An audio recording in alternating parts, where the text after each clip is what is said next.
in time for de-aging.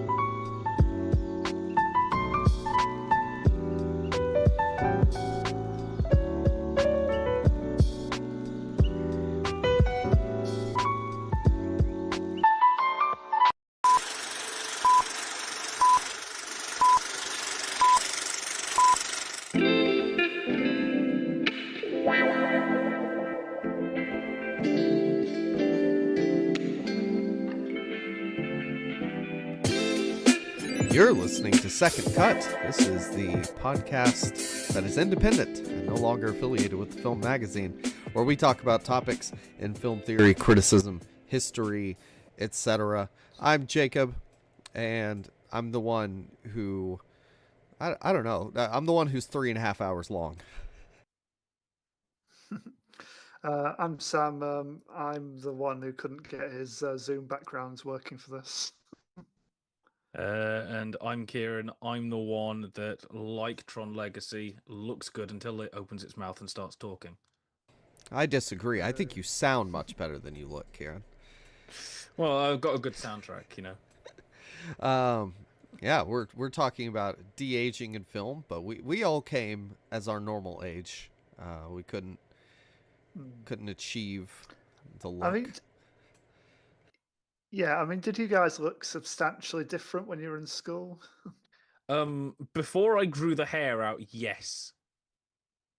Like, Okay. so sort of me at sort of year 7 is slightly chubby, very short hair, kind of me, and then I start growing out in sort of year 8. So by the time I get to year 9, I'm completely different, like almost unrecognizable. Like early photos of me in primary school, it's just like these are not the same people, and it's weird. If you cut off all my facial hair, I would look basically the same. What, like Francis Ford Coppola without the facial hair? Yeah. Yes. Slightly balding or... Yeah, it's like Francis Ford Coppola without the facial hair. I mean, I'd much longer hair in high school. Basically, had like shoulder length hair for almost like yours. Well, not quite yours. I think you've grown a bit past me. I never I was got going to say, past my shoulders, but. Yeah, admittedly, the hair I originally grew out so that I could do windmill head banging, where you kind of spin round and round and the hair goes around. I can't get the head movement to work, so I can't do it. It's really upsetting me. I mean, I was at a wedding at the weekend with a fair few people who I went to school with, and thinking back, none of us looks substantially different. You know, really, it's just changing amount or color of hair, really, or we've put on a bit of weight. You know, but still very, very much the same people, essentially. I'm looking at the small image of me with this background that I'm sure we will get sued for. But I'm looking at it going, it's really messing up my resolution and stuff, and I'm blurring in and out. But then I go, that's right for the vibe, at least the original film, so I'm gonna keep it. Yeah. It's just like really basic CG, you know. Program, what is your name? R.I.P. Ram, best character in the first movie. Yeah. So de-aging, that's the topic we picked. Only 2010s de-age. We're doing digital de-aging exclusively. No, none of that namby-pamby makeup. Well, no, because essentially the topic we're talking about is doing it with modern technology, really, which has only really been a thing since 2006, since X-Men: The Last Stand, which was the first proper film to do it in a major way. So, are you saying there was an improper film with it? Well, no, but as you say, before that it was done in moral fashion ways. I mean, I'm a big fan personally of either just doing it with lighting or hair, you know, just to differentiate, or glasses. That's usually a good way of showing. You know, if guys wear like a big pair of glasses in a flashback, you can usually work out what point in their life they're they're meant to be at. It's there's no substitute for me for just if you're going to show the same character early in the life, just cast another actor who looks enough like them, for God's sake. I mean, thankfully for the films we've chosen, there technically are arguments, because the thing is with de-aging that it's all tech, and therefore there's always something that looks slightly off. For us, thankfully or not thankfully for these films, which are Gemini Man, Tron Legacy, and The Irishman, technically there are excuses of why they look off. Tron Legacy, the main, I mean, there are one or two shots of a young Flynn kind of in the real world, but the rest of it is de-aged, so you've got the character of Clue. Therefore, you go video game characters going to look slightly off, you know, that kind of thing. Technically, you can argue it. Gemini Man, the main thing is de-aged. That's works. Yeah.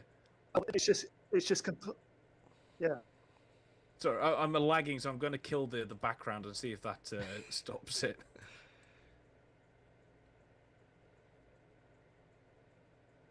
Yeah. Oh. Okay, that's all right. Yeah, I mean, I was going to say, yeah, it worked real well thematically in Tron because of the. So it works real well thematically of Tron, you know, because I say, Clue's meant to look a bit off, but it's completely ruined by that opening scene with actual Jeff Bridges in the real world, still looking really fake and creepy. Let's just get into Tron Legacy, because it is the opening scene of the movie.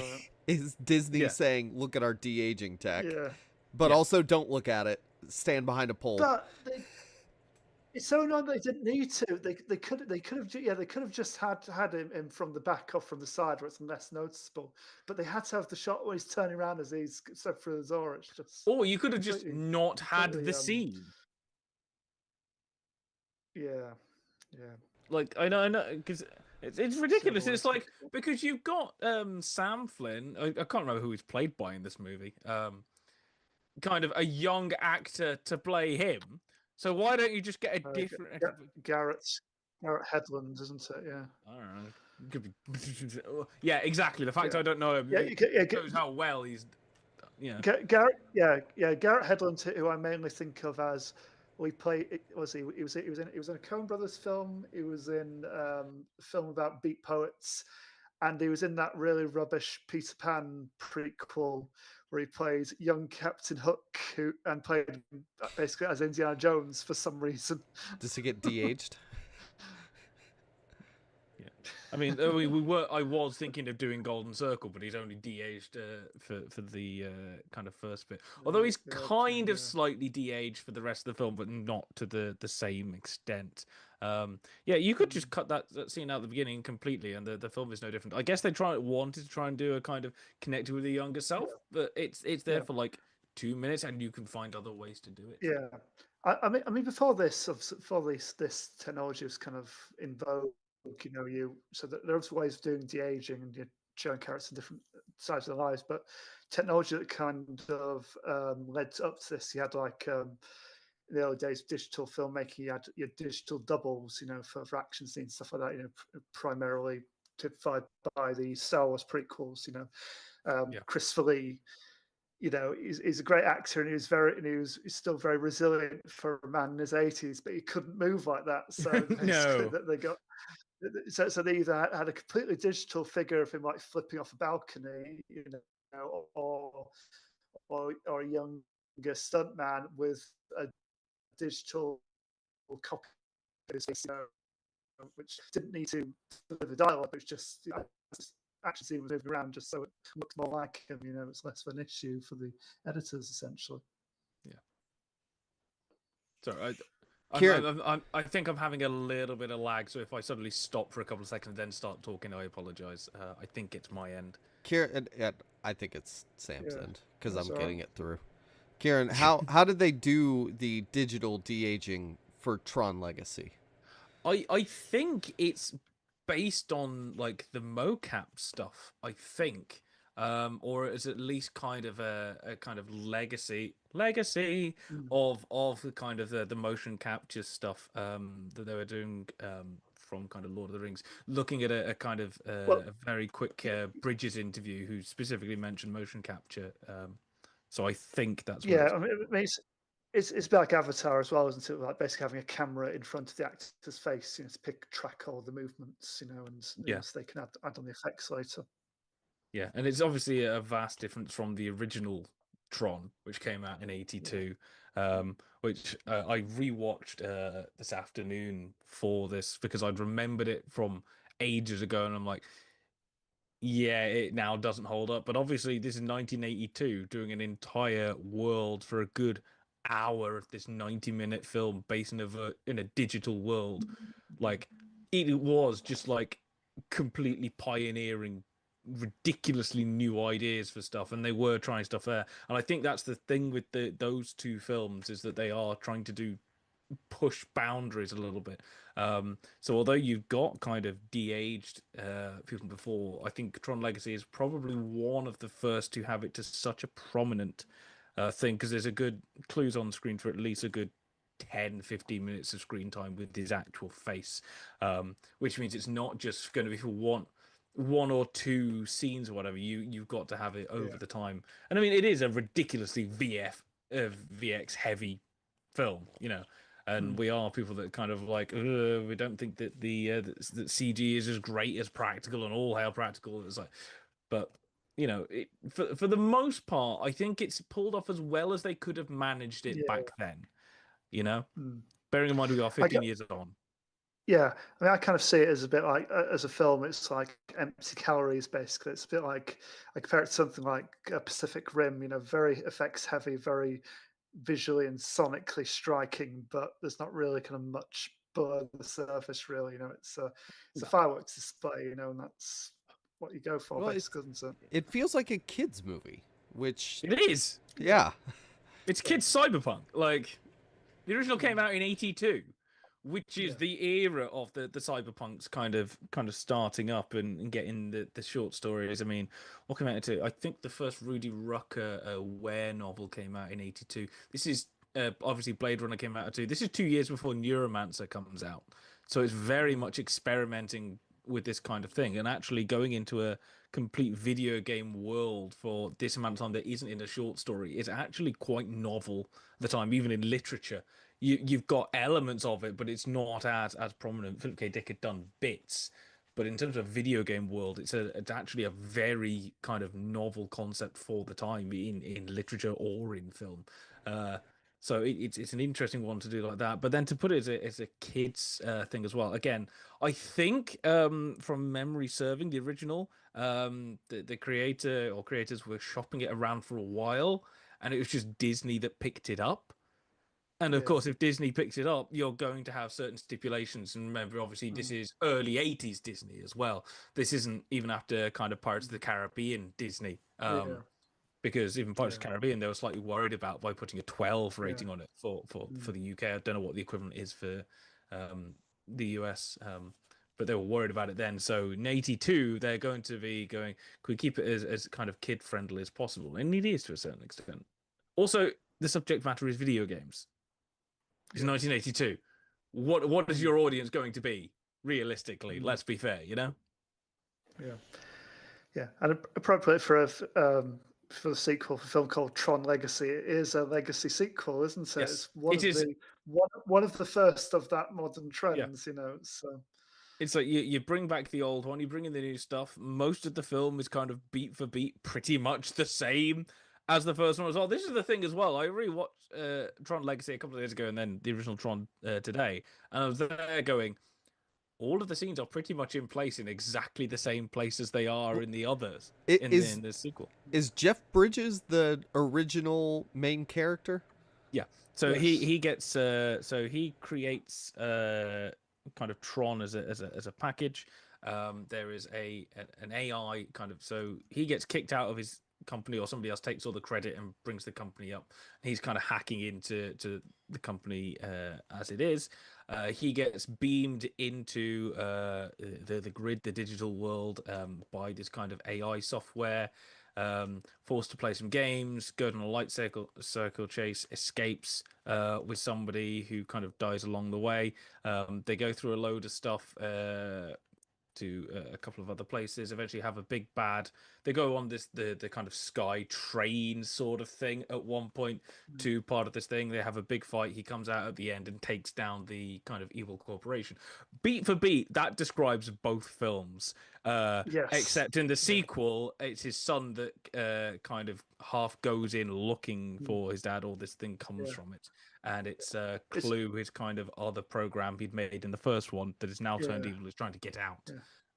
In it's interesting that this. It's interesting this was the directorial debut of Joseph Kosinski, who would go on to do Top Gun Maverick, and again, they hits very much similar beats in that.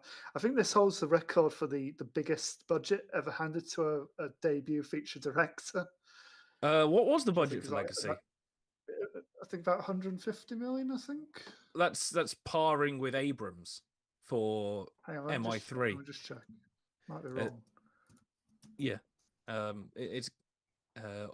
It's going to be around there. Tron Legacy. It was 170 million. Yeah. Okay. Yeah. Tell you what, though, he did stuff with that 170 mil, like and as you're saying, like the actual film itself is kind of a pile of hot garbage. The film itself might as well not exist. The dialogue's not good, and I was saying before about, in the nicest way, American cinemas need to have somebody mutter something every 30 seconds because they're afraid of dialogue. Watch Tron Legacy. This is probably a perfect example of it, because Sam Flynn mutters something every 30 seconds because they're afraid there being no dialogue. So you've got this amazing Daft Punk score in the background. One for me is they're doing the light cycle fight, and a bunch of them have died, and he goes, "We need to work together." And it's like, what were y'all doing before? What was the plan earlier? Just chaos. I don't know. Hope we win. It is moronic, but again, kids movie. We've got to show that teamwork is important. And my bandwidth is low and unstable. Anyway, I'll continue on as best I can. I thought you meant they say that in the movie.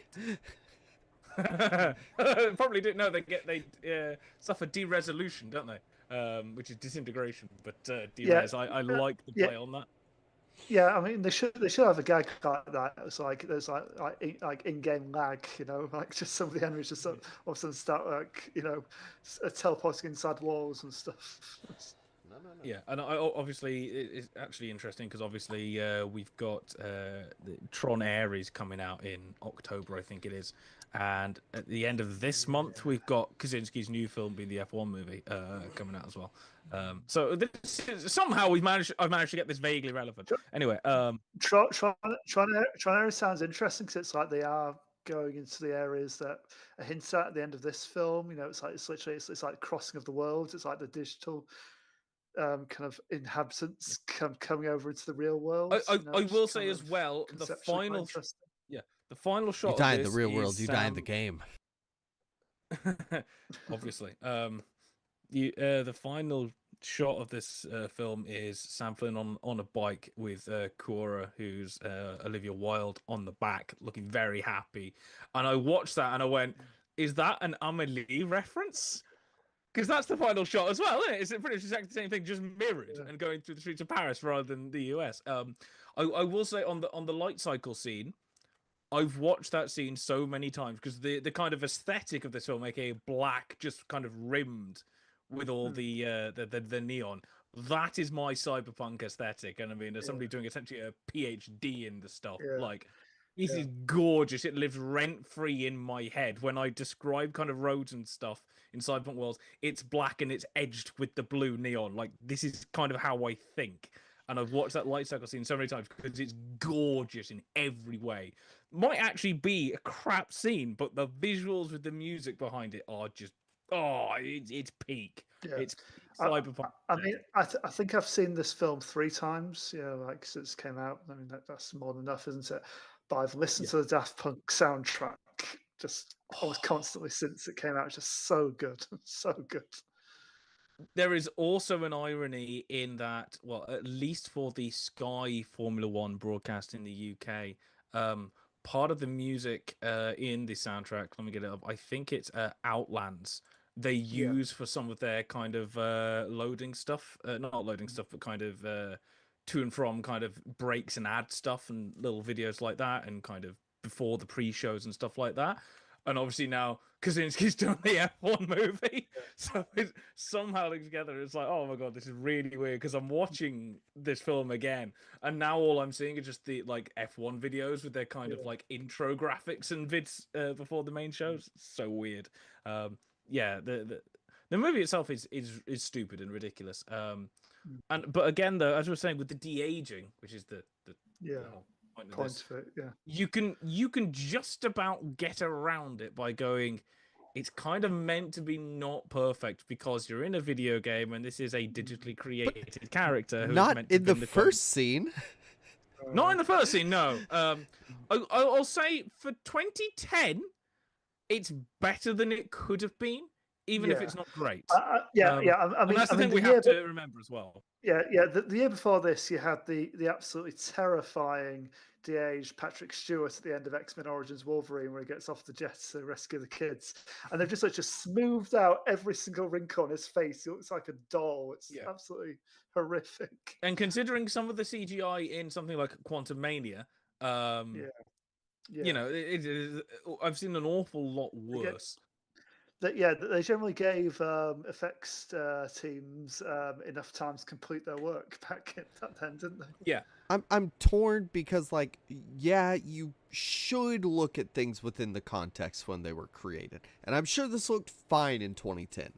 But I'm watching it now, and it looks terrible. He said he looks like Bill Maher. He looks like Nathan Fillion to me. He doesn't look like Jeff Bridges. Like he doesn't look like Jeff Bridges, no. It's you know, a lot of work went into this. Shout out to the artists that did it.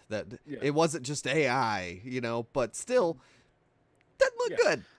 Yeah, and I think it's worse when you have actual age Jeff Bridges standing alongside his digitally de-aged version as well. It's, just one of them looks like they were in the scene, and the other looks like they've been pasted on top afterwards. Yeah, it's not the greatest in the world. Again, you can, that one shot. I actually think if they didn't have that one shot at the beginning where he turns around and looks, the rest of the kind of clue as a character where they de-age him there would actually go up. But the trouble is, you're now seeing the same effect, and you're going, "Oh my god, this is off." In the grid with Clue, a lot of it is kind of hidden because of the lighting and because of the effects going around and everything like that. A lot of it you can kind of get away with because of the way it's lit, and you can play with the VFX and that kind of thing. In the real world, that one shot of him that you didn't need, just that's not great. And I think the worst thing is that you look at it and you can tell it's been de-aged, and that's the issue. You know, it doesn't. There's something feels off. I mean, technically, he has been to the grid before and come back out, and maybe several times. And maybe you could say it's pixelated, and that's the whole point. But it's like they're not saying that. It's the issue. And none of the programs look pixelated. They look like real people who haven't been de-aged or digitally altered.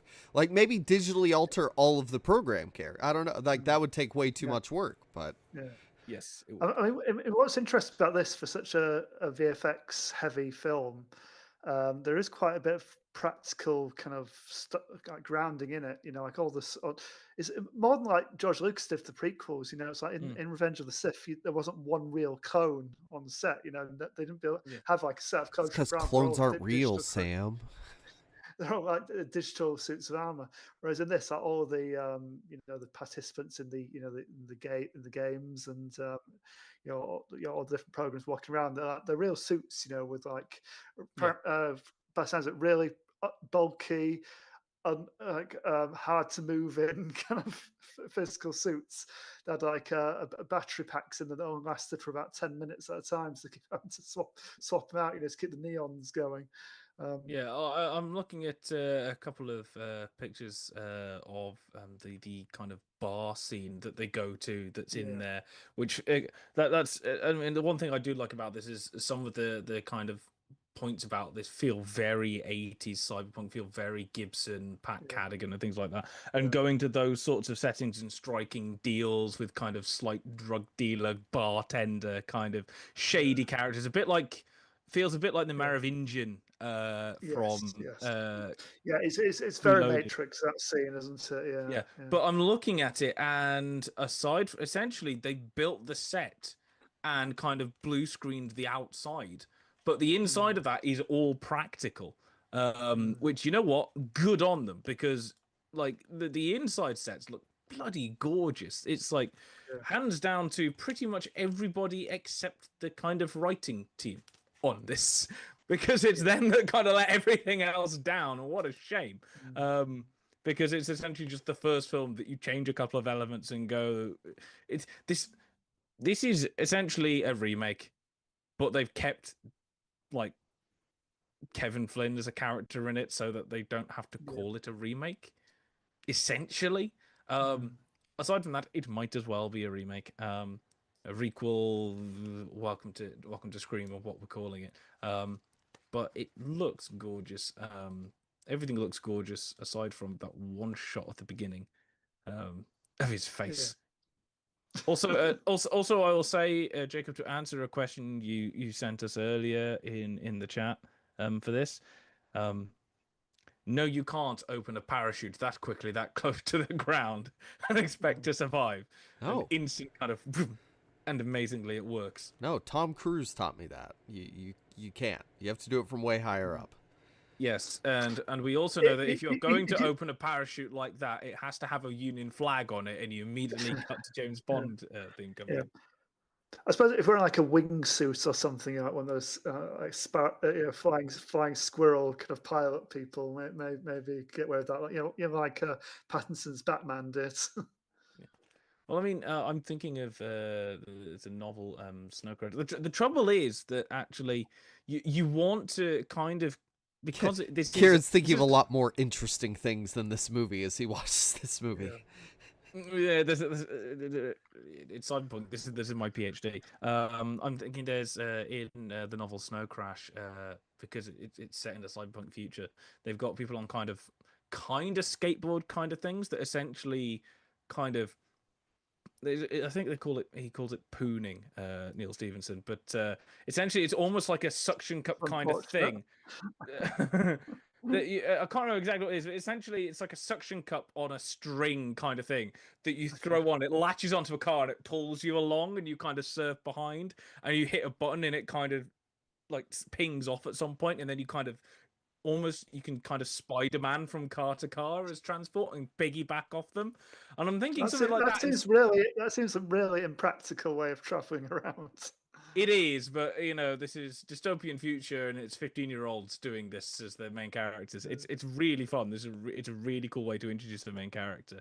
But with this, even though kind of it is a cyberpunk film, because it has the accessories, it has the trappings of that, it's not set in a kind of cyberpunk future.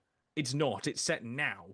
And you just happen to have this VR world going into it. So stuff like that you can't actually do, which is really bloody annoying, because I'm like, this would be so much more interesting. I want a full dystopian Tron. Like full cyberpunk. Ready Player One. Yeah. Oh, yeah.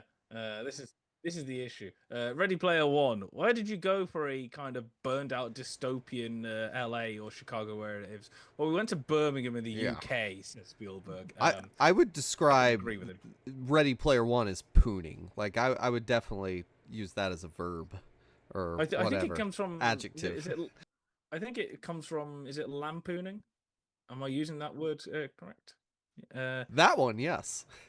To kind of go off something of somebody else. I think I can't remember. I haven't read the book in a while. I just remember loving it. But yeah, Tron, like I say, I love the aesthetics. The aesthetics live rent free in my head. The score is amazing. The film itself is not great. You just kind of shove it as like a 2-hour music video on a big screen in the background, and just like occasionally look over and it looks great. Just the film actually isn't. Indeed. That's my thoughts on that. Hey, we have another film that isn't great, Sam. You want to tell us about Gemini Man? God, yeah. Yes, full disclosure, I watched this for the first time about 6 weeks ago, I think. And then decided to rewatch it again. I've not rewatched it because why would I do that? I think I remember enough because I don't know. I have a general fascination with kind of Hollywood's kind of obsession with not letting go of the past, and just wanting to kind of hang on to kind of how people used to be. And I mean, God, the whole TV Star Wars thing, not recasting Luke Skywalker every time you get him back in, it's just some poor stuntman with like a grizzly CG Mark Hamill face, plastered on top of him, And I think last time they did his voice with AI as well. It's just getting more and more distasteful over time. Really. Every time this is kind of brought up, I'm still thinking years ago, Dara O'Brien came up with the best analogy for it, which is that nostalgia is heroin for old people. Yeah. And now I think if you throw in nostalgia, you can essentially use that as a distraction to hide away from all of the flaws. It's a really good kind of neon advertisement that just says distraction over the top. It's also heroin for young people because it's like, hey, you remember this from being 10 years old? You remember? Yeah. And it's weird. It's not even that. Again, this is the whole thing with my thing of the Easter egg era, which is that you can just throw everything else in, and there's so much attention taken up by that and conspiracies and how deep you go with various things, and going back to a past when the time was better, that it just kind of, you can essentially get round all of the actual like bad stuff which is happening. And this seems to be a weird thing that they're doing here with Will Smith, which is, oh, look at this, but you kind of have this nostalgia for Will Smith 30 years ago. You remember Fresh Prince? Oh, I remember. That was the creepiest thing I've ever heard in my life. It's the member berries from South Park. Remember Chewbacca? It sounded more like Evil Elmo, but that's besides the point. They're kind of like trick you into white supremacy, Elmo. Yeah. Okay. Come around your house with a knife, Elmo. So this is a 2019 film from Ang Lee. Great author, filmmaker. You mean a 2019 abomination from Ang Lee? But kind of to have the guy basically who did a string of like really successful Taiwanese films, like the Wedding Banquet, and I think he did like a trilogy of like really well received kind of relationship dramas essentially. And obviously came to Hollywood, with Sense and Sensibility, and followed by Crouching Tiger, and then obviously Brokeback Mountain, which was probably like the high point of his like critical acclaim. And he did Hulk, in amongst all that as well for some reason. But basically, since then, since like the 2000s, he seems to have got obsessed with whatever the latest shiny new toy in Hollywood is for each of his films. So he does like one project with each of these new kind of tech gimmicks, essentially. I'd like to point out very quickly that Ang Lee also did Life of Pi, which got him Best Director. Well, no, I was going to come to it. Yeah, I was going to come to it. Oh, okay, fair enough. because I was going to say because there are all these tech innovations basically, gets obsessed with them for one film at a time. So for Hulk it was motion capture, for Life of Pi it was 3D, it was high frame rates for Billy Lynn's Long Half-Time Walk, and obviously in Gemini Man it was both high frame rates and digital de-aging. So and yeah, as you say, he got Best Director at the Oscars for Life of Pi. But since that, I think everything he's done has basically just been a bit forgettable. Really, it's just like interesting on a technical level, but nothing else basically. And by the way, I reviewed this for the Film Magazine in 2019, and apparently I saw it in the 3D high frame rate format. So, what, Gemini? Yes, and I thought it was very jarring.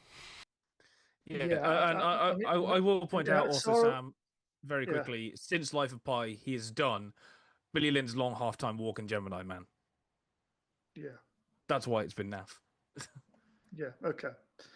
But yeah, it's definitely kind of less, I don't know, it just seems to have this, this kind of obsession with kind of just playing with the new toys. And I think it's just get back to kind of what you used to do, just do a small film again. Gay cowboys. You can do like a couple's relationship film again, or a comedy, or I don't know. It's just, but So yeah, where was I going with that? Going off the train of thought now. But Sorry, we're basically, so yeah, Gemini Man. distracting. Yeah, so Gemini Man is basically it's an action thriller. Will Smith, he's a sort of a private military asset, I suppose to describe him. You know, he's hired, to do like jobs for shady individuals, assassinations, kind of things like that. I mean, he was in the military previously, but yeah, he's basically doing that as a private enforcer now. And while on a mission, he on assassination mission, he ends up coming into contact with a 30-year younger clone of himself. And the two of them are basically pitted against each other by the Gemini Corporation, headed up by Clive Owen and his sinister blandest.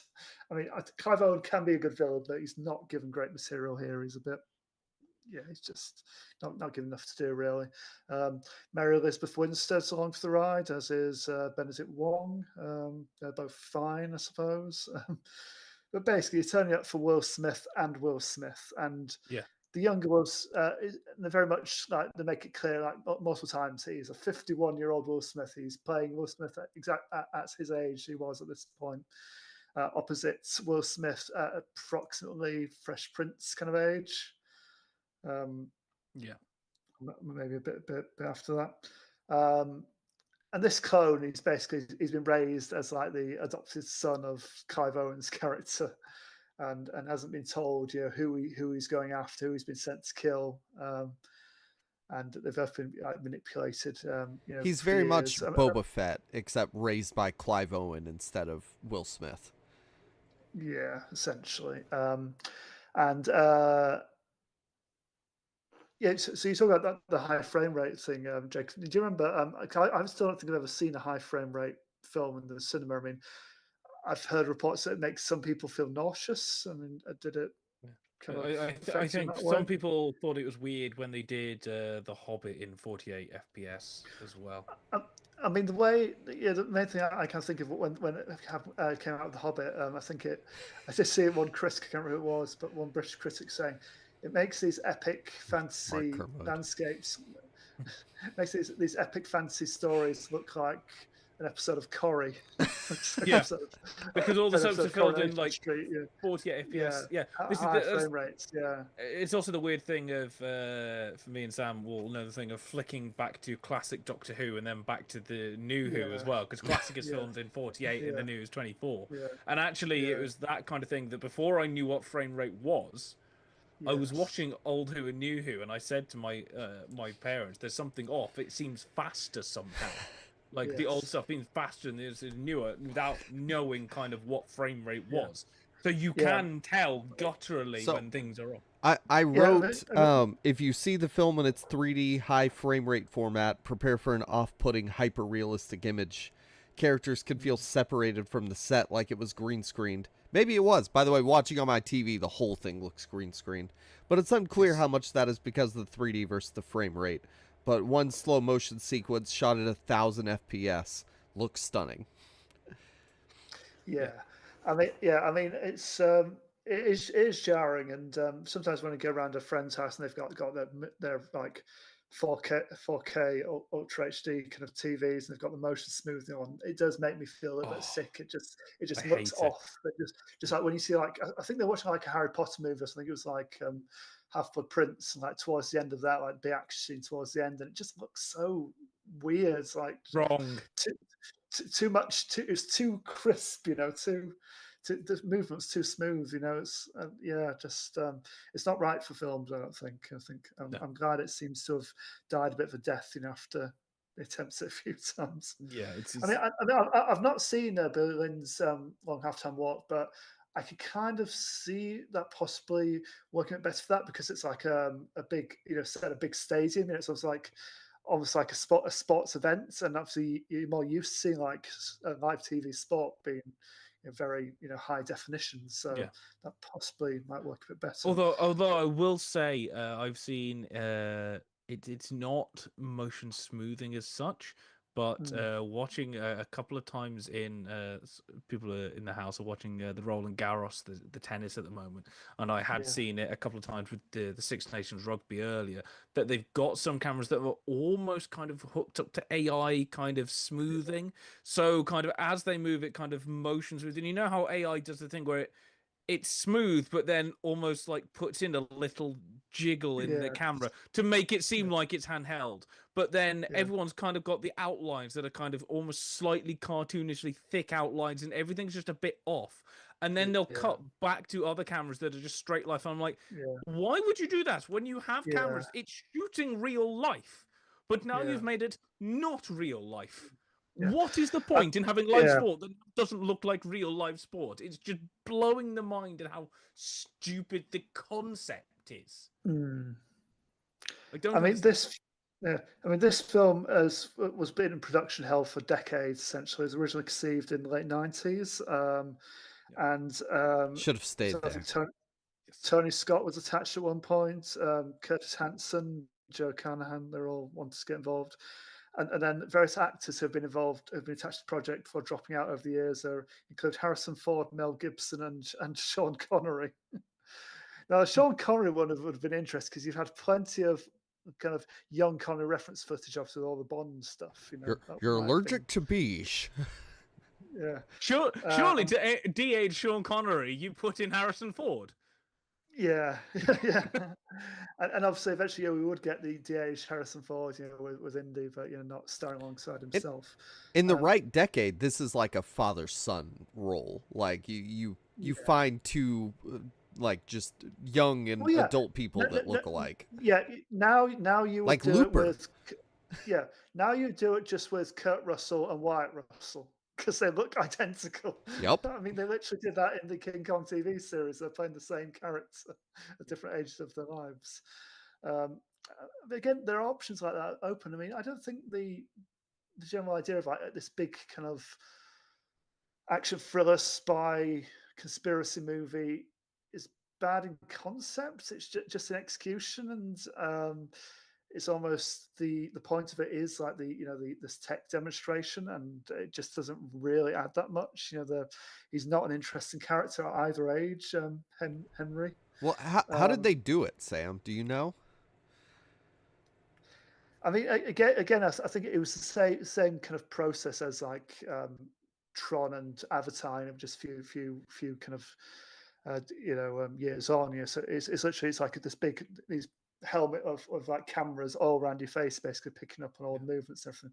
And they also had an on-set double, stand in for Smith. Because you look at the credits for this, and Will Smith is credited as Henry, and I can't remember what they call the son now, but Henry too, and Jackson, Henry Jackson's the name he gives himself at the end, So so codename Junior, or the clone.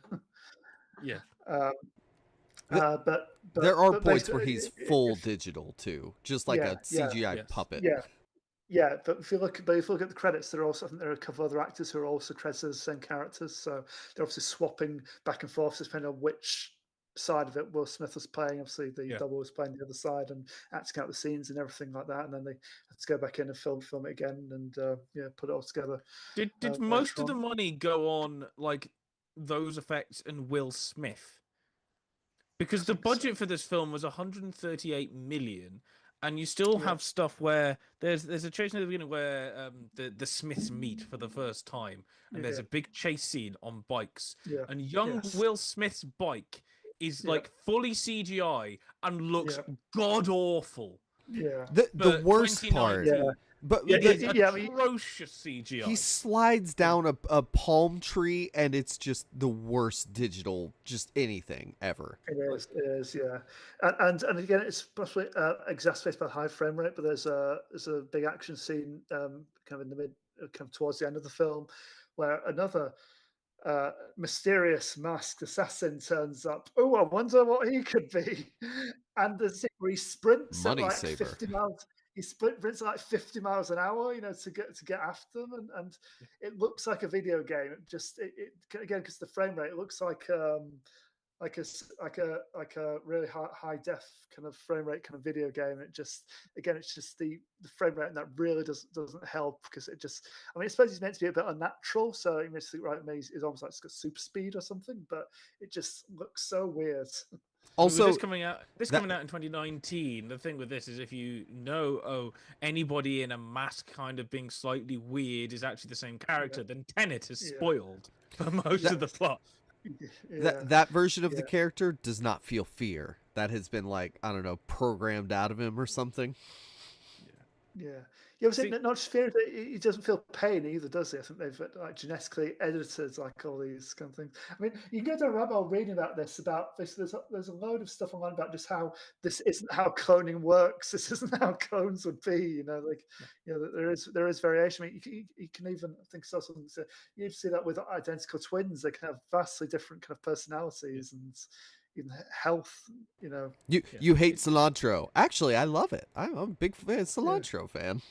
Yeah. See, I think a version of this idea that works better. I'm going back to books, strangely enough. The third Altered Carbon book, which I read a couple of months ago, Woken Furies. I haven't seen the series. I've just read the 3 books. Essentially, the main character, Takeshi Kovacs, is kind of going around, and people that want to kill him essentially decant a younger version of himself. But how that works is it's essentially the same as Mickey 17 or Mickey 7, where it's a scan of your memory, and they bring one out that's kind of 20 odd years earlier. It might only be 10, but a decent while earlier. So he's kind of got the raw aggression, but the older main character has kind of got the thing where it's sort of, but I've got the wiles of the world. I know that's not going to work, and so you have the back and forward like that. Which I think is a much better way to do it, rather than being grown right from the beginning. That's very much a sort of Dean Koontz, Mr. Murder sort of way to do it. And again, this isn't the first thing to do it, but there are other ways to do the same kind of thing, but have it actually be much more interesting than the way this is done. Yeah. And all the action scenes, they're all, in theory, not bad in concepts. It's just the execution, and you're saying just the reliance on kind of CG embellishment. There's no kind of weight or kind of tactility to anything really. It's just, I mean the stuff that's just like fist fights, they're decently done, I suppose. It's but not particularly memorable. And it is about just we want to get the 2 wills on screen together, and it's almost like Will Smith.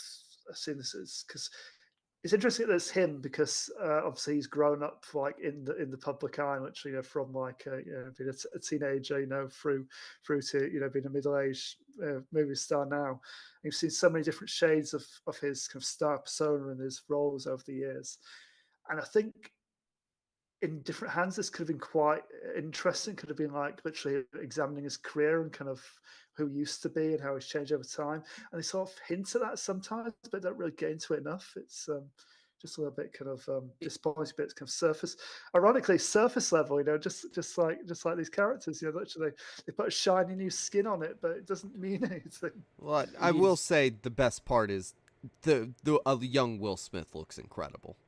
Looks just like him. Yeah, young Will Smith actually does look like young Will Smith. It's probably it's one of the best versions of this I've seen. I think really, maybe Sam Jackson in Miss Marvel was Captain Marvel was quite good, because that again had to sustain the whole film. He was like Sam Jackson in his 40s throughout the film basically, and that was fairly convincing and not too jarring. They're getting better, and it does look good, but there's still the odd moment where it just the mouth doesn't quite move, or skin doesn't move quite the way it should do. But for the most part it's interesting, and I think they're quite careful about how when they're showing him and stuff. A lot of this, apart from like the main that actually talked about earlier on, a lot of this is in low lighting or at night as well, isn't it? Which helps. Yeah. And that was obviously a kind of conscious choice. You know, there are times where it's just like, we'll put a light source off in the distance so that we have some light, but the rest we've got quite thick shadows. Think of like in the catacombs, they've got underneath Hungary, Paris, wherever it is.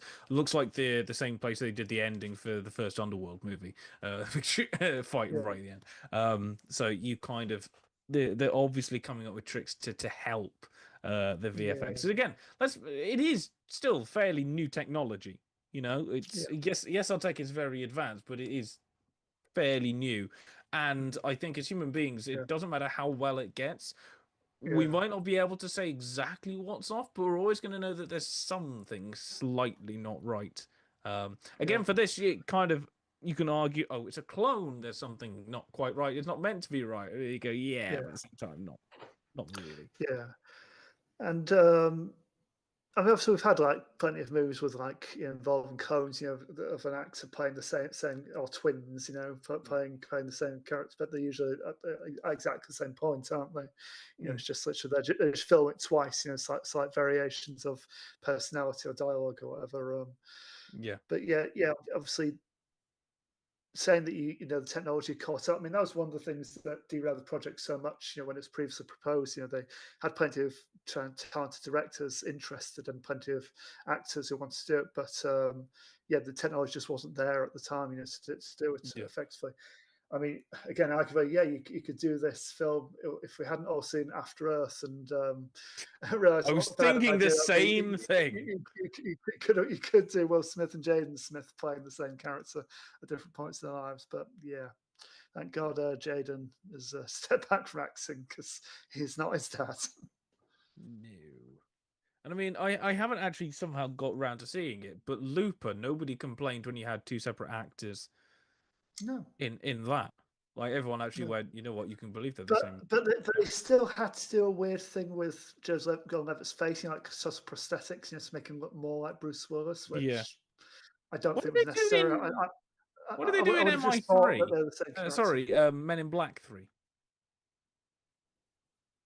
Because they had Uh, thingy well, well, Tommy Lee well, Jones. Is yeah, it yeah, recast or and Josh Josh Brolin? Yeah. Plays again, which is perfect. I just think just find an actor who looks enough like him or has the right kind of personality. I mean, one of Yeah. the first clips for that, which I just loved, is announced quite early on that Tommy Lee Jones wasn't going to be in it for much because he had enough of it. He didn't want a long filming job, so he just filmed. Yeah. He's just there for the opening and closing scenes. And so they announced very early Josh Brolin's going to be playing young Tommy Lee Jones, and straight away you're like, perfect. Yeah, I can definitely see Yeah. that. It And works. he was like he was about 40, I think, or his early 40s when he filmed that. And there's a scene in the trailer, quite prominent in the trailer, of Will Smith asks him, "So, how old are you at the moment?" And he goes, 29. Yeah. Well, Will just kind of pulls his face and goes, "Wow, you got some city miles on you." And And actually, interesting. which is correct, because if you look back at Tommy Lee Jones, even when he was younger, he was always like 40, even when he was younger. He's the youngest old person ever in history. except, No, except for Humphrey Bogart, oh who also God, was yeah, Who always was born 40. at 50 with a cigarette in his mouth. Yeah. yeah, I mean, yeah. yeah, I don't really have much else to I say about Gemini Man. I hope Mary Want, Elizabeth Winstead made a lot of money. I mean, she's yeah, boring in yeah. this movie. I mean, I quite like that he sees through her straight away. So she's like an agent, like how to kind of keep tabs on him, and he spots her straight away for what she Yeah. is. But he Um, also hits on her, and it's really like he's charismatic, but it's yeah, awkward in the script because he's such an old yeah, man. Like it's Yeah. weird. Even with kind of Will Smith doesn't age jokes, he's in his like 50s by now, and it's not yeah, right. Even if he does look like he's like 30 at best, even for Will Smith, it's starting to show here. And actually, I will say that is one thing it did quite well is that the two Will Smiths, Hmm. there's not much difference, but there is definitely, you can tell that one is old, thankfully, and it's more than just like putting a beard or yeah, taking the beard off, yeah. I mean, I Jeff suppose Bridges. one key thing in this, I suppose, which we'll reference again the Irishman. It's good that they did have younger onset doubles, and doubles for both characters to alternate between and stuff, because it means they're always moving how they're supposed to be moving, and that's what effects are on Yeah. top. So, the 20 whatever year old Will Smith isn't moving like isn't 50-year-old Will Smith with a younger person's face. It's a younger double with young Will Smith's face on top, so that kind of works. I was going to say, and if you get a double, you don't have to CG anything. I think it's even Harrison Ford, who, I mean, I'm bringing him in also because he's been de-aged and also was in the running for this at one point, was saying about the Indiana Jones game that they did, that they got somebody else to do the double and kind of CG'd his face on it. And he goes, look at the success of that. This proves that you don't need to kind of, you just get somebody else to play the same role. You don't have to completely animate me from beyond the grave. He had to really fight for that. I mean, this whole other issue, but originally they were proposing. I think they offered him to voice the character at first, but he says, "No, I'm done with that. After final film, I've enough." And then they were proposing recreating his indie voice with AI, which again he kind of stomped down. And it was like, especially after he and a lot of his fans got particularly vocal, that they end up casting Troy Baker, who's like a go-to video game voice who was just chameleon. He can do real good impressions, and it's a really good Harrison Ford voice. So again, doesn't need to be perfect. It doesn't need to be completely kind of the same as it was in the past. Just close enough, And if the performance is good and the story of the character is compelling, you're not going to overanalyze it. You won't be noticing it. It's more jarring that they're trying to make a point of it, saying, "Look how clever we are, and look what technology we've got." That's what annoys me the most, I think. And I mean, one thing I was seeing today, I think they reckoned that I think in Ireland, 10% of electricity consumption is going towards kind of ChatGPT and OpenAI and stuff like that. 10% of the electric consumption that's just absurd. Yeah, and Keir Starmer wants a few massive, AI data centers in this country as well. So super. But sorry, that was just the thing that sprung to mind. But also with other people doing the voices, I know it's animation, so it's only voice, so it's not exactly the same, but still replicating a thing. It's not Ben Whishaw. What's his name that did Wallace this year in Vengeance Most Foul? Whitehead, something like that. Whitehead, yeah. Yeah, I mean, you watch Vengeance Most Foul, and I mean, there's very slight, subtle differences between Peter Sallis. Some lines, yeah. But equally, did they de-age Wallace and Gromit? No, but the original voice actor passed away, so they got somebody else. So Peter Sallis passed away a couple of years ago. But for the last sort of decade or so, they had one of the kind of other people that worked with Aardman doing the voice, because Peter Sallis was in like his 70s, 80s by then. But basically, the guy who voices Wallace in video games and in adverts basically has taken on the project. Who voices Gromit? The eyebrows. Yeah. So yeah, if you get good enough people, you can pass it off. Strangely enough, that seems to be one of the only half decent parts of Gemini Man. Other than that, it is a very bland to not good action movie, and the directing looks off. It looks weird. Maybe that's the high res. Maybe that's the way they're using it. It's incredibly dull. It's just kind of there. And the double Will Smith thing is a straight up marketing gimmick. And it's slightly offensive at that. It's not even used interestingly. I want Ang Lee to either go back to doing films without people in rooms, or go back to using extensive wire work. Like, just do another wuxia film. In the same way that we want Bong Joon-ho's next film that he's doing about what's it, horror movie in a Seoul subway station. We want it to actually be in Korean, made in Korea, even if John Carpenter's doing the soundtrack, which he said he would do.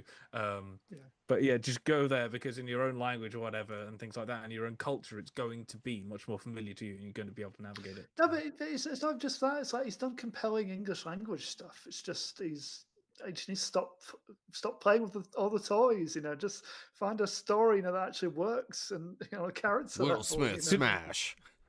I'd say we should try telling that to James Cameron, but his entire career has been based on playing with toys. So I mean, maybe probably just needs to do another good kind of high-end literary adaptation. I mean, Sensibility, Brokeback, and Life of Pi all work really well. So yeah, maybe just so his agent needs to be shopping around for good book adaptations he can do again. I think. Yeah.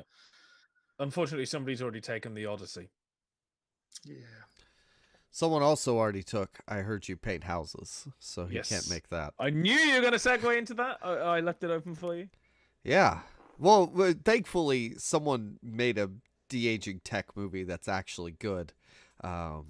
Although it is 3.5 hours long, so Sam did not rewatch it. It would have been better without the de-aging. Would it be? I mean, right. I'm just gonna sit back and eat the popcorn. You could find someone who looks and sounds enough like. I thought you meant if old like De Niro was playing young. No. No de-aging. Like what was in with the My Command's Heat prequel sequel thing that he's finally doing. He's just casting younger actors. That's the way to do it. Well, there are people who can do De Niro impressions. Here's the thing: how they did with The Godfather Part 2, where De Niro it was De Niro, wasn't it? Who was a young Marlon Brando. Yeah. Mm-hmm. Yeah. Yeah, who I think we mentioned it in that episode. Looks and sounds normally nothing like Marlon Brando, but he made it work. It's like it didn't matter really. You believed it was the same character. So it did, About the same. So here's the thing: it's not about looking young, and that is the biggest critique that I could. There's two big critiques that I could think of. One, Anna Paquin doesn't talk. And two, which is the point, by the way, and two, the young-looking old men, especially De Niro, they walk like old people. Well, Scorsese. It's the scene where he's beating up someone in the street, and it just looks like an old man struggling not to fall over as he's kicking someone on the ground. It's a few different scenes. It's not just that one. But the thing is, that's not the point. The point isn't that they look young in stature and everything. It's the both internal and external one last ride for these old guys getting together, maintaining the chemistry. Scorsese made a very particular choice when he said, I'm going to have Bobby be old and be young all in one movie. So I was gonna say, this is not the last time De Niro will do this and get de-aged and play alongside himself, strangely enough, in the Alto Nights. But even though I think we all know I'm not the biggest kind of Scorsese kind of emotional connection to, this is so much better than Alto Nights. But was he de-aged in Alto Nights? I thought it was just one character was under a lot of prosthetics. I don't know. Maybe I don't know. It just wasn't great either way. So I kind of don't care. It's not about the de-aging. That's just a factor that he discovered he could do, which I'll get into that in a second. But it's about the emotional aspect of it. It's about us watching the film and going, this is Robert De Niro and Martin Scorsese working together again after 22 years. They hadn't worked together since Casino. And they get back together on set to make this. So there's a lot more going on than just, well, yeah, we could have put Robert De Niro's face on a young guy, but then it wouldn't be Robert De Niro. So you saying that though makes it seem like, and again, I watched this for the first time yesterday, probably also yesterday and today and tomorrow and the day after when I have seen it. But I watched it in 3 chunks. I was going to say, and you're the Scorsese Coppola kind of Italian American gangster. Alex. But the thing with that is that you kind of have Scorsese, and then you have De Niro, and then you have Joe Pesci back, and you have Al Pacino and Harvey Keitel's in it, and you do sit there and go, this seems as much a marketing ploy as anything else. I know you're saying kind of the emotional aspect of having all these people back together, but at the same time, you do know that they were going, oh my God, we're going to get so much out of this because we've got like the Scorsese brood back together again, And people going, wait, he hasn't worked with Al Pacino until now? No, had not. Yeah. But as much as it is a marketing thing, like you can't say about Martin Scorsese that he is not the type of director to not think about the fact that, you know, there's something about how we carry our younger self with our older self, and that he is making some kind of conscious, you know, statement on that. If this was Ang Lee making Gemini Man, I may not think that. Yeah. I mean, but if there's one thing he should have taken, he should have, shared with Ang Lee and my man, just the idea of just mix up. Yeah, you do your de-aging or single dancing technology, but just use body doubles as well. You know, just combo the techniques, and it's less jarring. Yeah. I will give you that, but at Although the same time, they didn't de-age Joe Pesci. they did a little, actually, but that's the interesting thing, is they're all playing like different aged characters, but there is a point in the movie where Robert De Niro is 24 years old in Italy killing Italian soldiers. Yeah. It's a little bit weird. I mean, for the most part, for me, like, I hadn't seen this until sort of yesterday, and I kind of was going into it going, okay, I've got all these people in it. It's Scorsese. Is this going to be kind of the exact film that I think it is going to be, which is Italian-American gangsters, 3 hours with Scorsese and an Irishman. with some voiceover, with some kind of swoopy cameras at certain points, with quite a bit of shootings and blood, that kind of thing, for 3 hours. And guess what? It is exactly what I thought it was going to be for 3 hours. From that standpoint, I was slightly disappointed, because I'm just like, it wasn't, from that point of view, there were no surprises. It did make. It's funny. I mean, obviously, I don't know if this would be the case if I was American, but I'd never heard of like the story of Jimmy Hoffa before this. You know, No. I know it's quite an infamous kind of tale, but it did make me want to kind of do kind of a bit of research into like the Teamsters and all like the political side of that. You know, and kind of like crossed over into like unions crossing with organized crime and stuff. It's kind of a really interesting, like seldom explored kind of aspect of this era of American history. So. And again, it's like, as much as I don't connect with Scorsese movies emotionally for the most part, like, I also can't fault this kind of stuff, as per usual. I think I've said this quote every time we do a Scorsese movie. You know, I don't connect with it, but I also can't fault it. And the stuff like that is actually really interesting and stuff like that. There are two moments actually that did stand out for me. One was the her getting the wife getting into the car with the key. That was so well done, of playing with the expectations of, is the car going to go off? And that was a beautiful moment of tension. And the other part that I really actually enjoyed, and I think actually I would have preferred it an awful lot more if it had lent into it an awful lot more than it did. I mean, you'd have changed quite a bit of the undertone of it, but I think the stuff right at the end, with the confession and having him very old and essentially going, can you leave the door open? I like it with the door open. Of just having this person that's kind of done so much brutality and sociopathic stuff like that, suddenly become, even though he's like, you know, I don't feel any remorse when he's kind of praying with the priest, going, can you please leave the door open? I'd like to know that there's somebody else there.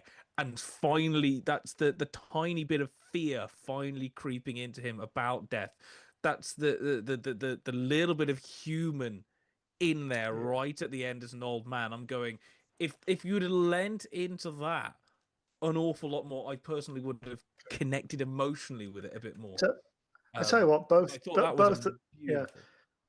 Scorsese's most recent films have absolute old-timer great end scenes, don't they? I mean, they're just, he really doesn't have to cap off a film, you know, even if, you know, they're long and indulgent, arguably. It's like... You said that. I had to wait for 10 seconds to remember what the final scene was. Do you mean the radio? Oh, yes, it's the radio. Yeah. I'd much prefer Killers of the Flower Moon to The Irishman. I think Irishman is good, but I think Killers of the Flower Moon was top tier Scorsese. I agree. Killers is his best movie since Wolf of Wall Street. Like, I'm not a fan of Silence personally, but Silence is sort of the. By the way, there's two things he doesn't care about. He doesn't care about that they don't look young, and he doesn't care whether or not any of this is true. Does not care. It's about just telling the story that he told. Frank Sheeran, as you can see him behind me. So Twice. the way the de-aging technology works. So in your movies, they were both CGI based, where at points Will Smith is entirely CGI, or there are points where they have the golf balls on their face and stuff. Scorsese didn't want that. He was like, no, we are not doing that. And the effects guy that approached him, his name was Pablo Hellman. So while Silence is being made, Hellman approaches him and he's like, hey, I read the script or whatever for The Irishman. I think we could pull this off, where we use the old people and we make them look young. Now, the good thing for this movie is most of it, they're in their 40s and 50s. And I will say the technology is really good at making them look 40s and 50s. 20s, not so much, but 40s and 50s, excellent. So Hellman basically, he works for ILM and he says, oh yeah, we can pull this off. They do a test shoot with De Niro. They do a scene from Goodfellas and they de-age him to like Goodfellas level. It's not perfect, but it's a proof of concept. And so what they do on The Irishman, they have this 3-camera setup. They call it the Hydra. There's the main camera capturing the stuff, and then there's these 2 infrared witness cameras on the side that are capturing the geometry, capturing the movement, just every little thing. They use infrared makeup on the face it doesn't show up except on the infrared camera. They have these little reflectors on their shirts sometimes that help with it. And so it basically, if there's a scene with 3 angles being covered, there's 9 cameras shooting the scene. It's incredible to look at how much like they were able to do in tight spaces with 9 cameras shooting at once. Like, tell you what, do not tell Christopher Nolan he'll want to use 9 IMAXs to try and pull this off. The scene where Pacino's eating his sundae when Tony Pro comes to talk to him in prison about his pension, 9 cameras surrounding them. So that's pretty much how they did it. Then they just took archive footage from all their old movies and use that to de-age them. So there you go. That was the process. It was very different from, most digital characters. Completely different from that. Something that Scorsese was okay with. So the movie more generally, Al Pacino is the best part of this movie, like by far. Yes. His Jimmy Hoffa, it's really good. He was apparently just listening to Jimmy Hoffa talk in between takes. Up until they say action, he would have a little earbud in and then take it out and start being Jimmy Hoffa. He gets to be sort of pain in the rear end, a maverick. He does what he wants. He doesn't listen to anybody. And then Frank Sheeran, who is the Irishman, the Bobby De Niro's character, he is torn between these 2 worlds of, you have the actual Italian mob, where the main figure for that in Philly is Joe Pesci. Everybody's playing a real person, and so occasionally it'll pop up and say like, oh, here's how so-and-so died, like they got shot in 1981. Because mortality, that's kind of a theme here. But yeah, there's Joe Pesci, who's playing the mob guy. There's Pacino, who's playing Jimmy Hoffa, and there's Frank Sheeran in the middle. Where is his true loyalty is sort of the core of the story. But like Sam was talking about, it's going through all of these important moments in American history, because in the 60s, what the mob cared about was Castro took over Cuba and they can't build their casinos down there. And so they have to, get rid of Castro. So let's get Kennedy elected. He's going to do that. Oh, but now we don't like Kennedy, blah, blah, blah. And so that's all what's happening in the movie. That's why it's so long, is that there's so much of that history that, all of these guys lived through too. So they all remember it. The way the camera works throughout, so it goes from the 50s where it's very saturated, 60s a little less, 70s a little less. After Hoffa dies, pretty much all of the saturation is gone. And then in the 2000s, it's just very gray, very depressing. And by the end of it, Frank is alone in a nursing home. These cops come to see him, and they say, "Oh, your lawyer died." He goes, "Oh, who did it? Cancer." "Oh, okay." This sad Joe Pesci at the end playing like rolly ball game. I don't know. It seemed very quaint. I couldn't figure out what it was. But yeah, he's just a feeble old man at the end. And it's fun for this. Whereas Goodfellas, like we see him doing all the mob stuff, doing tons of coke, just living his best mobster life. In this one, like we really see the futility of what the entire film has been, as all of these old sad gangsters are playing roll the ball in prison. Yeah. And that aspect I actually preferred pretty much over the gangster stuff, because kind of in the nicest way, I've seen Scorsese do the gangster stuff before with most of the same actors. Like if I want to watch these people do a gangster movies again in the nicest way, I've got Goodfellas. I don't aside from Pacino. But it kind of the kind of them being Heat. kind of reduced to just old people and just reduced to the common man like everybody else, and the kind of bringing down of everyone to the normal people that they kind of scorned over for so long. That's the interesting part for me for this, and it's there enough that it hooks me in, and just not there enough that I'm like, I really wanted more of that. This movie did give me a catchphrase I now use all the time, which is "it is what it is." Yeah, Which I think other people were saying it before. But it's all new to Sam. I know it's a previous phrase, but now in terms of just how it's deployed in this, I kind of use it quite similarly. Basically, it's like just accepting your lot in life, and just if you're not going to change anything, it's what it is. There's another.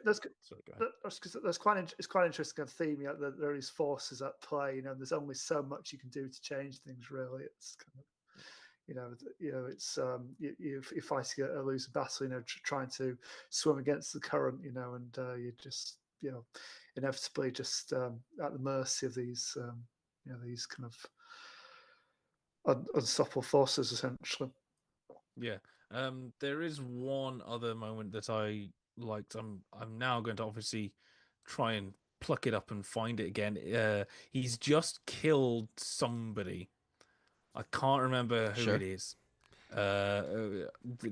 He's gone away to kill somebody and comes back, and it's either his daughter or his wife just walks into the room and looks at the TV and looks at him and kind of looks at the TV again. And kind of just walks out again without saying a word. And it's those moments, I think, rather than this kind of Scorsese style that he does, where you've got a lot of the moving cameras, that eventually you'll have the voiceovers will cut in, you'll maybe have some montage scenes, Aviator does this, you see this Wolf, I think Killers did a little bit of it, although not as much. That kind of Scorsese style. Yeah. Like, there's a certain point where I've seen that, but the little moments like that where there's just nothing, those moments, I was watching that and I went, that's kind of better than most of the other stuff in the film, because it's exactly what's needed. There's no dialogue, exactly what's there, and there's more emotion and kind of character in about 20 seconds of almost nothing than anything else. It reminded me, there's a scene in Thirst, the Park Chan-wook vampire movie, where they're all sitting at a dining table. I can't even remember the context. Somebody said something, and the camera pans to them, to somebody at the other end of the table, to somebody on the other side, as they kind of look at each other. And I can't even remember the context, but I remember that camera movement and going, that told me more than the previous 5 minutes of dialogue. And it's those things that I really like. And I just as you're talking, just remember that one little moment, and I go, if anybody's into kind of directing things like that, those moments are the good bits that tell you, not Sam Flynn in Tron mumbling to himself every 30 seconds. That tells me absolutely nothing. Anna Paquin off screen, she's saying to herself, "I can't believe my dad murdered that guy." Yeah. Or going, did you do it? Yeah, Nothing, I mean, Dad. Don't worry. And walking up. I do like in this again, as you said, Pacino's like the highlight, no question. But I like how they allow him to be funny as well as being quite, he's captivating and charismatic and everything like that. But he's also he can be scary, but he can be really funny as well. I mean, there's this little exchange. Jimmy asking Frank, so who's going to be there? Frank says, everybody. Jimmy goes, oh, so Tony, and Tony, huh? Yeah. I like the part where he says, oh gosh. I can't remember what he's referring to, but he's talking to Jimmy. Or no, he's talking to Harvey Keitel. And he says, do you know who has a stake in that laundry? He says, who? I do. Oh, who? He says, no, I have the stake, not I know. And it's just such a small, stupid joke, but like it made me laugh.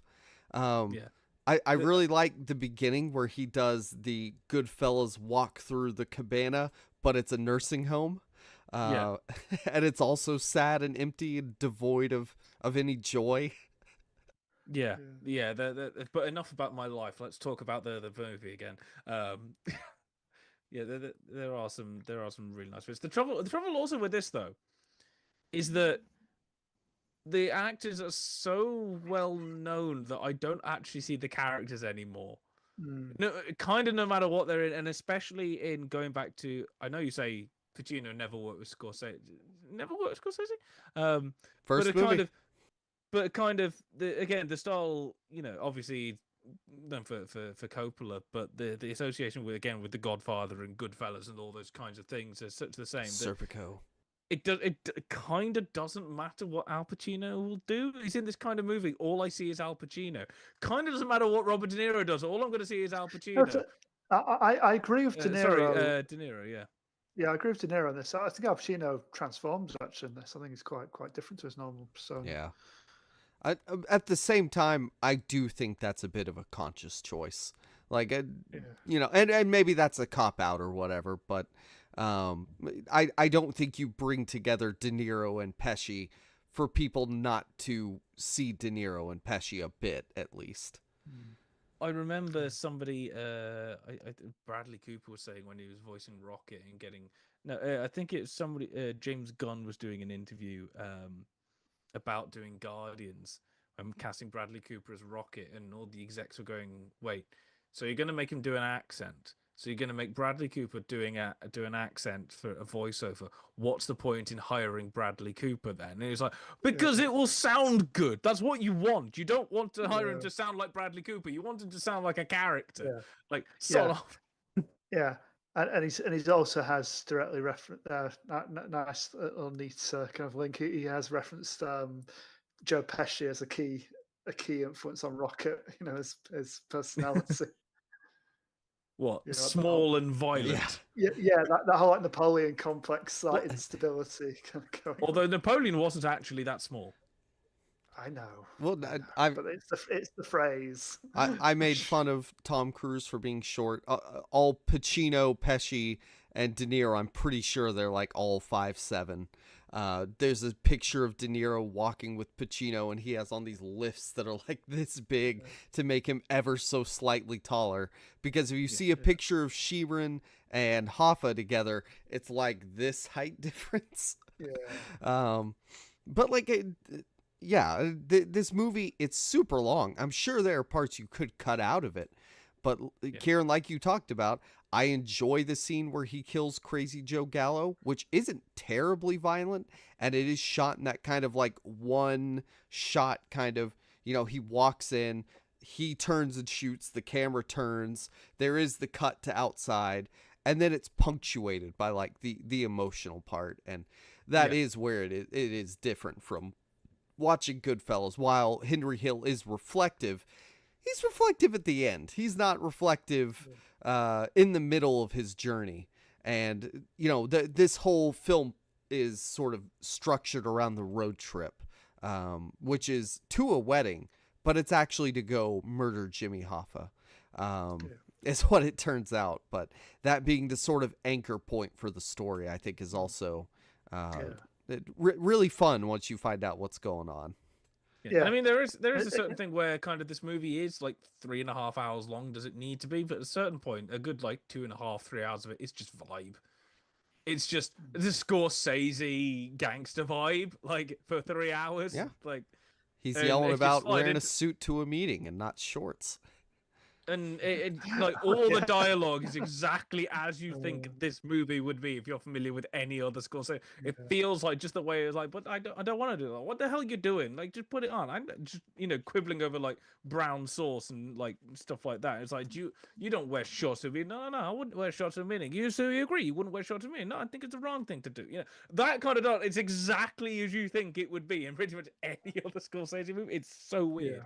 And like, if you just like the vibe, you just sit here and you just like enjoy the vibe. That's all it is to a certain point of view. Yeah, but it's one of the great euphemisms, isn't it? And I still kind of regret that this wasn't the title in the end, as the book was. I heard you paint houses. It's just such a great, way of hinting at what you're actually asking. It's a slightly more subtle thing.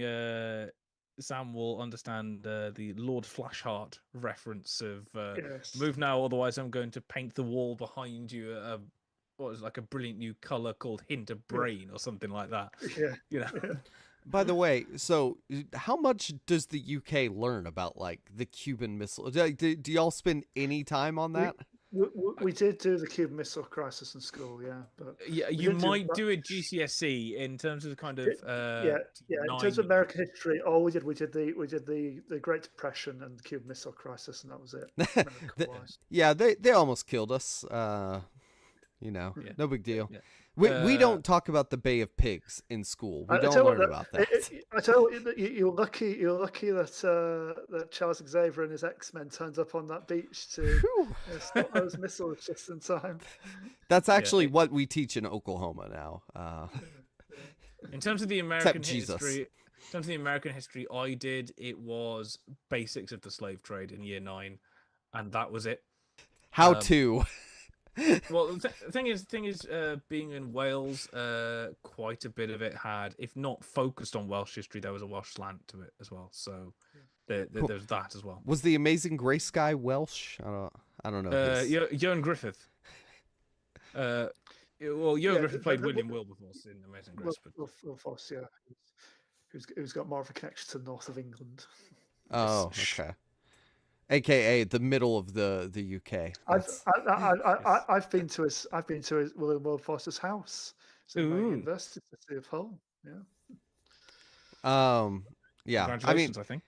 It's kind of insane how little I have to say about a 3.5 hour movie, but like I was trying to recall what happened, and like I think the first hour is Frank getting into the mob. The middle hour is doing mob stuff with Hoffa. Yeah, and then the final hour is kill Jimmy / be old. So that's basically how I would break it down. There's for the amount of stuff that happens in this movie, there is a point where it's kind of just stuff happens. And I think that's also one of the reasons why this feels long as well, in that I'm thinking of something like, I'm going to pluck an example of a long movie out, something like Return of the King. And I just for the length, I need a movie that I know is like 3.5 hours coming on 4 hours long. And I know there's lots of stuff in that, but at the same time, kind of, it's all kind of big set pieces of like 20-25 minutes long. So although lots of stuff happened, it's very nicely chunked up.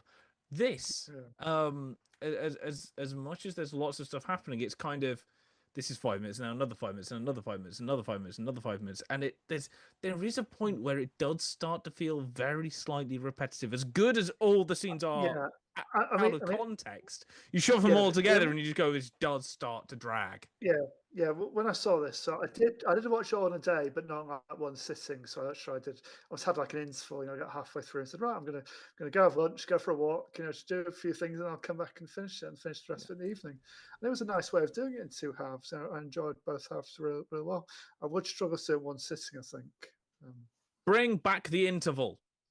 Yes, definitely. And the ice cream. Yes. Yeah. Now the good thing about it is, we got another movie with De Niro and Pesci together with Scorsese. Finally got Pacino in there. And he, like I said, he's the star of the show. He's so good. Every moment you're going, come on, Jimmy, just please, just work with the mobsters. Don't be a jerk. But no, his life will never be saved. He is too obstinate. And, man, is Pacino, he's so good at it. He's great at just being this stubborn, I'm going to do it my way. I'm important too, but he doesn't realize that the mobsters only care about their money. So yeah, and there's just really great moments like when he's having a go at all these people because he thinks he's going to go to jail, and De Niro storms out. Pacino just comes out. It's like, what the hell? Just storm out the room. It was like, well, you're just having a go at me, And it's like, but I didn't even see you in the back of the room there. But I'm not going to have all that. Just like little moments like that where he's trying to put his coat off and it's taking out. Just Pacino and De Niro in any setting is always going to be peak. It doesn't matter what it is. It could have just been them just kind of slapping each other in the face. It's still beautiful cinema. How many movies have they been in together? Just the 3?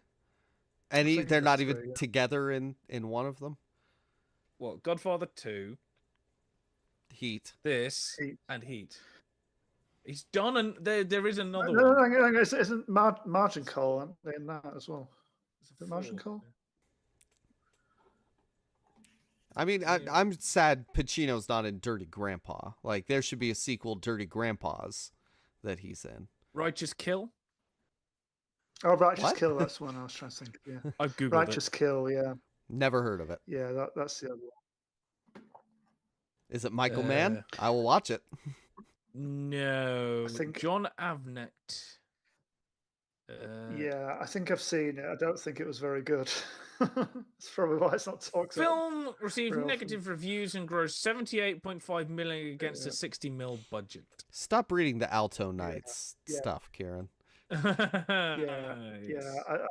I think I've seen it, but I hardly remember anything in it. So yeah. The fact that you only think you've seen it tells us pretty much everything you need to know. It's got 18% on Rotten Tomatoes, apparently.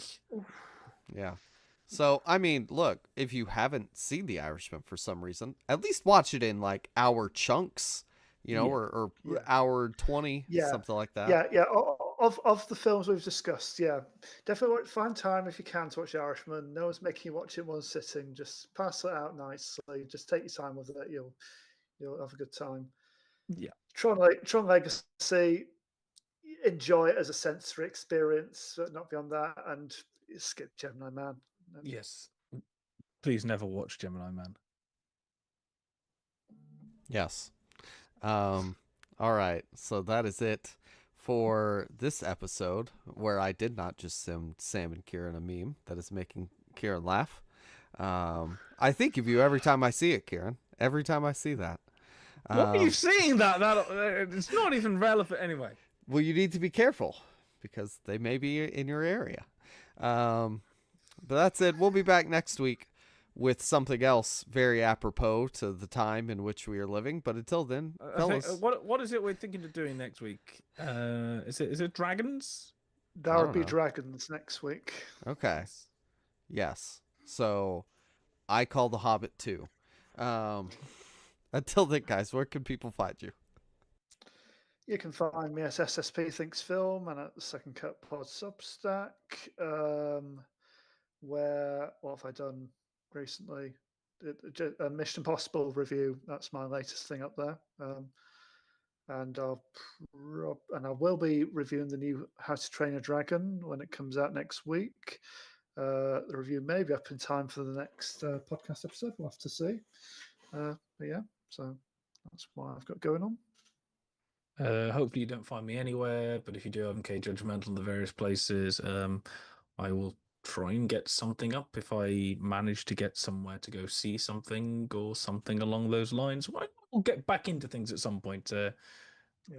You've been busy. And I am planning to move house in just over a week's time and then get jobs and stuff. So yeah, once I get back into a routine, I'll actually get the Substack rocking and rolling properly. Yes, and Kieran has excuses. I don't. I No, you I don't. tried writing a Lilo and Stitch review, but I just didn't have enough to say. I'm not going to post 2 paragraphs. Here's the difference. The difference is at the end, Nani says, "I'm going to go to the University of San Diego to study marine biology," whereas in the other one, she doesn't have any aspirations. So. There you go. People say that Lilo becomes a ward of the state. That is not true. She is not a ward of the state. She lives with their neighbor or something, who's David's mom. So there you go. And that big shark alien guy's not in it. But when I write something... Oh, no! Yeah. I know. He's vital to the story. I don't care. People are really mad about that. I don't care that he's not in it. Anyway, yeah, I write stuff on Substack too, and at Jacob Film Guy is my thing. So that's it. Thank you for listening, and goodbye.